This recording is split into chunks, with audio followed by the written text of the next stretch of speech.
Hi, everyone. Now that we've talked about linear combinations and a set of vectors spanning a vector space, we can move on to the next pillar for linear algebra, which is linear independence. Now we need to tweak the definition a little bit because now our sets that are spanning the space could be infinite in size. So we need to change it just a tiny bit. We will say a set of vectors in a vector space are linearly dependent if and only if there's scalars, at least one of which is not zero. So when you form a linear combination with those vectors using the scalars, you get the zero vector. We will say a set, whether it's finite or infinite, is linearly dependent if it has a subset that is linearly dependent. That way we can now use infinite sets. Notice we have to do this because our linear combinations always are a finite number of vectors. So I can't take a linear combination of an infinite number right now. And I never will for this whole course. A set of vectors that is not linearly dependent is called linearly independent. So we need to get out of the way a few simple theorems that you guys have seen before. The one that we need right away is that if you have a linearly dependent set, that can happen only if and only if one of the vectors is a linear combination of what came before it. This automatically means, by the way, that if two vectors are linearly dependent, that means that one's a multiple of the other, as I showed you before, same exact results. So let's use these three different ideas to show whether a set of vectors is independent or dependent. The set 1 plus x squared, 1 minus x plus 3x squared, 1 plus 3x minus x squared, those vectors.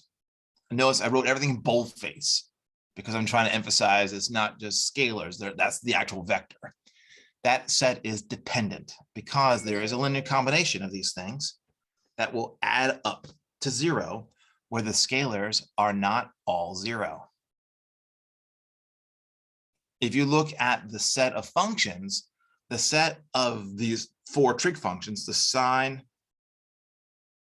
squared of x, the cosine of 2x, the cosine squared of x, and 1, that is linearly dependent because one of the vectors, the function 1, is a linear combination of some of the vectors that came before it, sine squared of x and cosine squared of x.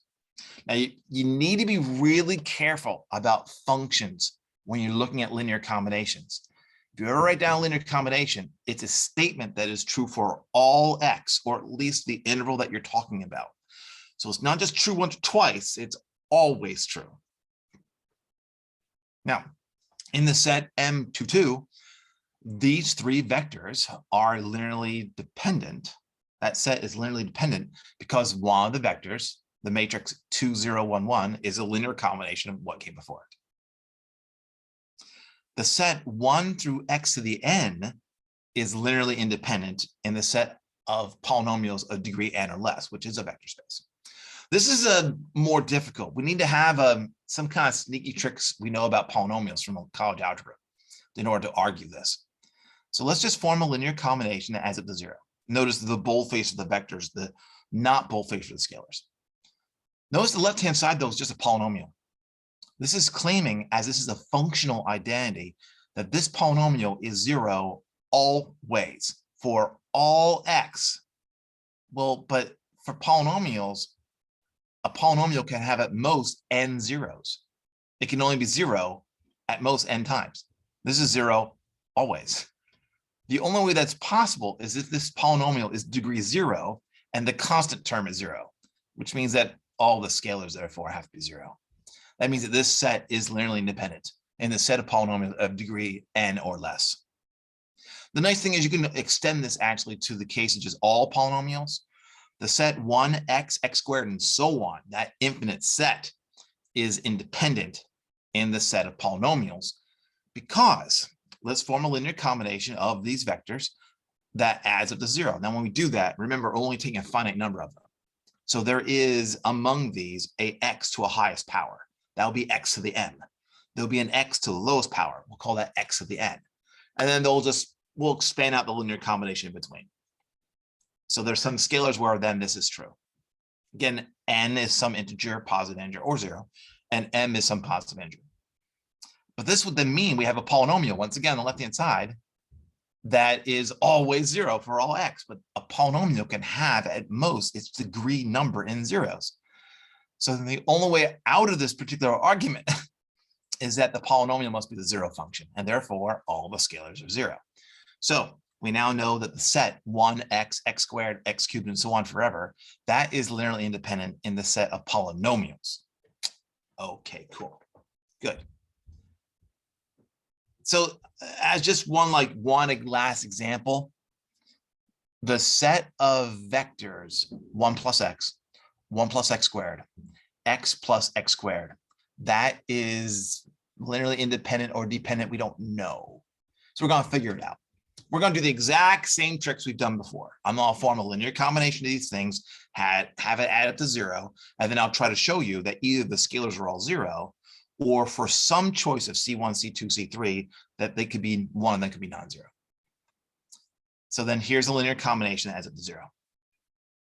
It's a little bit more difficult because this time, I don't know though that the scalars have to all be 0. They could be, there might be some dependency between these vectors. I can't do an argument based upon the power anymore.